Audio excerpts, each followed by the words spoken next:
नमस्कार सभी को। कैसे हैं आप सब। कल राखी है। बैठे बैठे ऐसे ही मुझे याद आने लगी बचपन की। हम लोग 4 भाई बहन हैं और हमारे यहाँ पे हम लोग बुंदेलखंड से हैं, ग्वालियर से।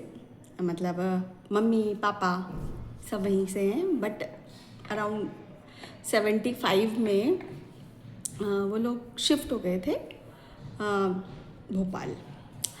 तो जो हमारे यहाँ राखी होती थी तो ऑब्वियसली बिल्कुल जैसे बुंदेलखंड साइड में होती है वैसे ही। तो राखी के दिन जो है जो घर की बड़ी बेटी होती है या बहू जो रहती हैं वो श्रवण बनाती हैं। सरमन कहते हैं बुंदेलखंडी में।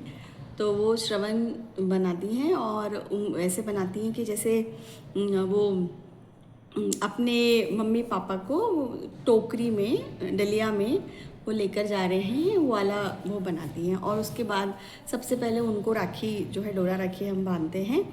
और जो भी पक्का खाना बनता है, खीर पूड़ी भजिए, वो सारी उनको हम चढ़ाते हैं, मिठाई। और उसके बाद भाइयों को राखी बनती है और फिर खाना खाते हैं।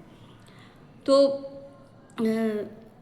ये मुझे याद आ रहा था। तो जो हमारे यहाँ पे हमारा कच्चा घर हुआ करता था, तो उसके ऊपर जब ढिक लगाते हैं, मतलब पुताई करते हैं, तो एक ऐसी लाइन सी बनाते हैं दीवार के पास। तो मम्मी वो 2-3 दिन पहले से तैयारी शुरू कर देती थी, चूने से पोतती थी उसको। फिर उसके ऊपर वो सफ़ेद झक दीवार के ऊपर जब मैं गेरुए से बनाती थी। गेरू होता है, गेरुआ जो रहता है गेरू, उसमें थोड़ा सा पानी डाल के और उसका पेस्ट जैसा बना के या थोड़ा और लिक्विड बना के और उससे हम जो है बनाते थे। तो वो सफ़ेद दीवार पे वो इतना खूबसूरत लगता था वो श्रवण। और जब उसके बाद ही राखी शुरू होती थी, मतलब सबसे पहले उन्हें हम राखी बांधते। और जब मेरी शादी होके जब मैं ससुराल आई तो वहाँ पे ये नहीं होता था। वहाँ ऐसा होता था, मतलब इंदौर में ऐसा होता था कि जो सबसे पहली राखी जो रहती थी वो नागपंचमी के दिन नागो बाबा को बांधते थे, यानी जो नाग देवता हैं। तो जो हम 5 नाग देवता का फ़ोटो बना के पेन से, काले पेन से, और उनको दीवार उसके दरवाजे पे लगाते हैं। तो उनको सारा भोग वगैरह लगा के और वो डोरा राखी बांधते थे। तो राखी वहाँ से हमारे वहाँ शुरू होती थी। और उसके बाद जब पूर्णिमा आती है तो उनको वहाँ से जो है विदा कर देते हैं। तो इतने अलग अलग रीति रिवाज होते हैं। और मैं बैठे बैठे यही सोच रही थी कि अभी देखो क्या हो गया है, सिर्फ चॉकलेट्स, कपड़े और मिठाइयाँ, खाना पीना, लेकिन जो रीति रिवाज होते हैं उनके बारे में तो कोई बात ही नहीं करता और कोई जानना भी नहीं चाहता।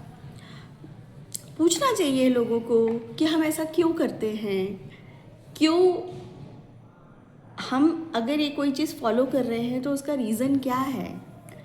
तो बैठे बैठे ही अगर हम अपने बच्चों को नहीं बताएंगे तो उन्हें कौन बताएगा कि जब राखी के दिन बहन जो होती है वो भाइयों के घर आती हैं, दूज पे भाई बहनों के घर जाता है। तो ऐसा क्यों? इतनी छोटी छोटी चीज़ें जो हैं, आजकल तो न्यूक्लियर फैमिली हो गई है तो रिश्ते ही ख़त्म होते जा रहे हैं। एक तरीके से देखा जाए, अकेला लड़का है, अकेली लड़की है, तो उनके जो दूसरे रिश्ते हैं बुआ के, मौसी के, मामा के, तो ये तो ख़त्म होते जा रहे हैं। जब 2 बच्चे, 3 बच्चे, 4 बच्चे ऐसे होते थे तो हमें पता चलता था कि लाइफ के जो मेन लेसन्स होते थे ना, वो आपस में ही बच्चों से मिल जाते थे, भाई बहनों से ही मिल जाते थे। इतना लड़ते थे हम लोग, इतना लड़ते थे, भयंकर भयानक लड़ाई होती थी। लेकिन जैसे जैसे जैसे जैसे मैच्योरिटी आती गई, बड़े होते गए, तब समझ में आया। और जब दूर हो गए फाइनली, सब अपनी अपनी राह पे निकल गए, तो अब पता चलता है कि हाँ, एक दूसरे की क्या अहमियत है हमारे लाइफ में। भले रोज़ बात नहीं होती हो, लेकिन जब भी बात होती है तो बहुत बहुत ही प्यार से बात होती है।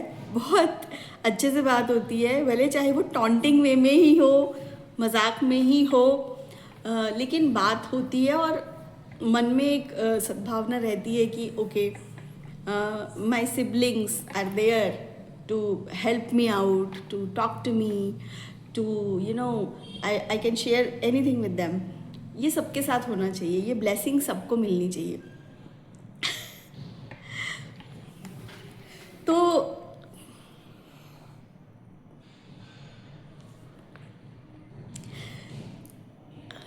जो रक्षाबंधन जैसा त्यौहार होता है तो वो सभी के लिए होना चाहिए और सभी इस चीज़ को एंजॉय करने चाहिए, बिना इस चीज़ के कि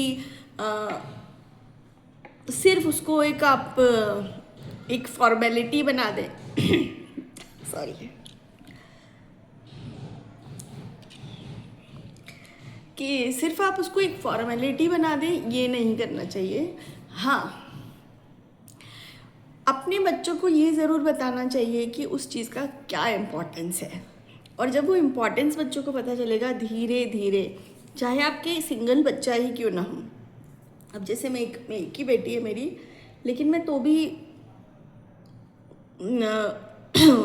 उसके भाई बहनों के लिए राखी भिजवाती हूँ, भेजती हूँ, ताकि भले वो उसको याद नहीं रहे, बच्चे हैं उनको याद नहीं रहता है, वो व्यस्त रहते हैं, लेकिन वो जो एक्ट हो रहा है कि मैं राखी भेज रही हूँ, हो सकता है कि कल को यू नेवर नो, हो सकता है कि कल को वो चीज़ वो फॉलो करे, वो याद करे वो चीज़ की ओके मम्मी ने बोला था कि राखी भेजनी चाहिए तो मैं राखी भेजूँगी।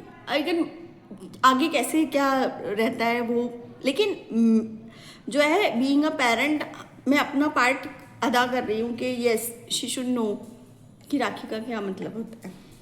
ऐसे ही जब हम लोग इंदौर रहते थे तो वहाँ पे हमारे यहाँ चौथ के दिन राखी होती है, राखी वाले दिन राखी नहीं होती है, तो राखी बांधते थे, सब कजिन्स मिलते हैं, मेरी ननद के बच्चे, मेरे जेठ जेठानी, उनके भी एक ही बेटी है, हमारे भी एक ही बेटी है, तो वो एक दूसरे को इतना मतलब घुल मिल जाती हैं, रोज़ नहीं मिलती लेकिन जब भी मिलती है तो इतना घुल मिलकर बात करती हैं, घुलती मिलती हैं, तो एक दूसरे को वो लोग राखी बांधते तो बड़ा अच्छा लगता है, इतना अच्छा लगता है कि वो फ़ोटो अभी तक मैं हमेशा मैं देखती हूँ, बहुत दिनों तक मैं देखती रहती हूँ, संभाल के रखती हूँ उनको सेव करके, क्योंकि वो चीज़ ना वो हम सिर्फ सेलिब्रेट नहीं कर रहे हैं, हम एक्चुअली